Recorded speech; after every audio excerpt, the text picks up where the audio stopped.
no idea the massive struggle it is to put on that brave face and pretend it's all roses and success. I'm still not sure why I'm contacting you. Maybe it's just to say that I admire the statement on your website. Maybe it's because I feel we have something in common. Maybe it's because I know you have a newborn baby and you feel like your life just fell apart. I don't actually know. I feel like an idiot having read this through, but I'm going to send it anyway. In the future, if you have time, I'd still like to discuss my business with you. You never know. Maybe we could help each other out. Yours, Still Fighting. Which I still find quite emotional to read over 2 years on. Now, the next email is from an old acquaintance who I hadn't spoken to for many years. Look, sorry to hear about the company, but not to worry, I'm sure you're out on top. And if not, do not worry, you'll be back. Old proverb, there are only two things to worry about. If you are alive, or if you are dead. And if you are alive, you have no worries. Chin up and keep on. All the best, Lawrence. And the last one is self-explanatory. Dear Rachel, I'm a 25-year-old business student who has admired your entrepreneurial skills from afar for a while and wish you the best of luck in the future. I'm so sorry about your unfortunate trouble with your Red Letter Days company, which was a great idea and a pleasure to so many.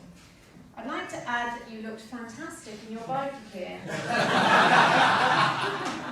And I would love to have worked with you, even though I would find it hard to hide the crush I have on you.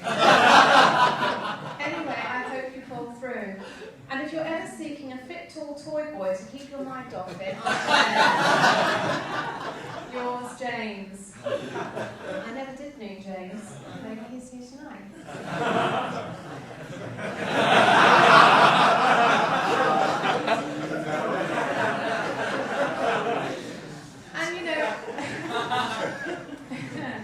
And along with all those just amazing messages of support came this whole array of new offers and opportunities, and I began to see that I now had the chance to completely restructure my life in a way that was actually much more fulfilling. I relocated to Bakewell up in the Peak District, which simply has to be the most beautiful place to live and bring up children. I now work with a completely virtual team, working from an office at home. I do most of my work in the small business sector, helping other entrepreneurs on their business journey and speaking at events like this. And I was also offered a publishing deal to write my first book, Business Nightmares, which was a labour of love, which I only did because I was offered quite a nice advance. It actually took 18 agonising months to research and write. If you are asked to write a book and offered advance, say no. Just say no. You know, but actually it turned out to be a totally cathartic process. It's actually the story of 20 high-profile entrepreneurs and how they hit crisis point on their journey and how they finessed it or not, as the case may be. So actually it's and I wove my own stories. It became semi-autobiographical because I had found so many parallels with my own story that I wove my own experiences through it. And it actually came out last month. And, you know, despite the title Business Nightmares, it's actually a hugely positive book. It's about staying positive in the face of adversity. And I had long arguments with the publisher about calling it something a little bit more positive and upbeat. But I think it's a sad indictment on British society that books with negative names sell 10 times more than the positive ones. So, Business Nightmares it was.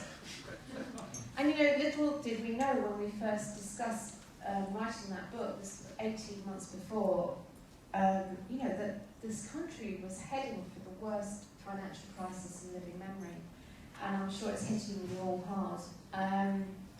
And one of the most rewarding aspects of my life at the moment is every day now receiving emails from people who've read the book and who just say, wow, it's been so inspirational, and telling me about their own business nightmares. And so many people have been through them, I can't tell you. Most people don't talk about them. And as Neil said, if we're going to encourage entrepreneurship in this country and get rid of the fear of failure, we've got to get people talking about the reality of business and not just the good times. And I'm not sure about how many of you believe in cosmic ordering or the law of attraction, or if you've watched the DVD The Secret. Yes, some people nodding. Yay! Yes. Well, interestingly, you may be interested to know, about 6 months after Red Letter Days crashed, I was clearing out my office, as what old papers as you do, sort of clutter clearing and cathartic cleansing. And I found a life plan, which I'd written on just a scrap of paper, torn out from an exercise book back in 2002, which to my horror clearly stated, and this is my own writing, it clearly stated, by 2006, get rid of Red Letter Days so I can spend more time at home, be with my family, be creative and write. So the universe delivered exactly what I asked. Because of course I should have put sell Red Letter Days instead. But of course, you have to be very, very careful in the way that your affirmations are worded. Anyway, I would like to end with an inspirational quote, which I love. I think it perfectly sums up my own entrepreneurial journey, and it's by Theodore Roosevelt. It is not the critic who counts, nor the man who points out how the strong man stumbled, or whether the doer of deeds could have done them better.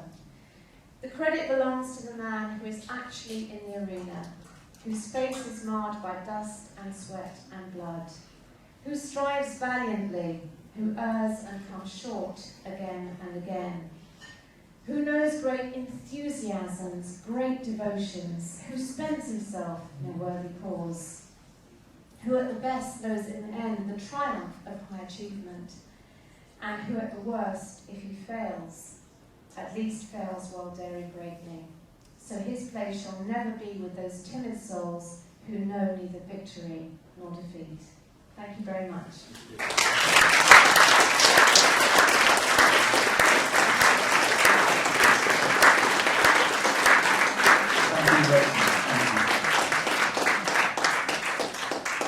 We're going to take some questions now, and following that, you're all very, very welcome to stay until we have the room, which I think is 11 o'clock tonight.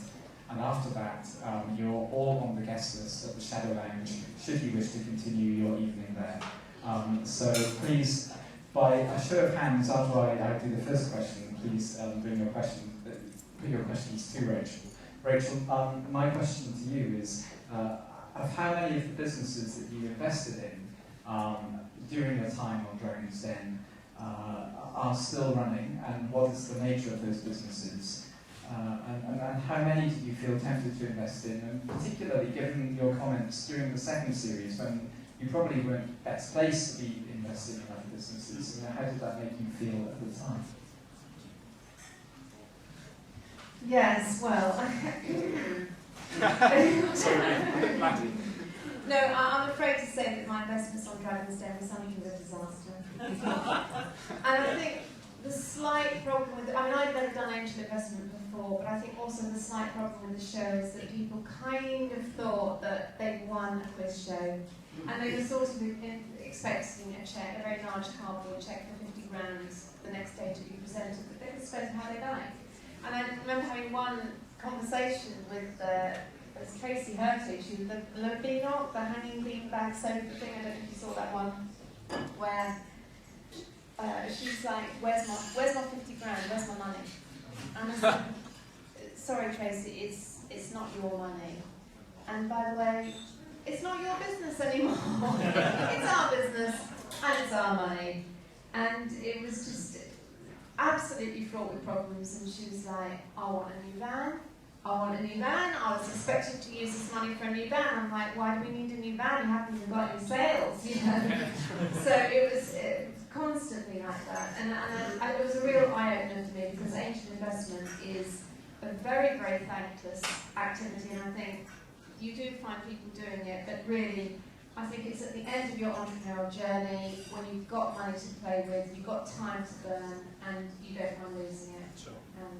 So the answer is none. I have got a wonderful protege, Nick, who did Snowbone, who runs Raw Studio, and I helped launch him, and I never asked him to be part of this business, but I still met on him. Positive story. Yeah. Yeah, in your presentation, very interesting. But what was the source of the failure? Why did your business fail? It all passed me by, so I was busy setting up my own business. Yeah, well, I sort of glossed over that, but basically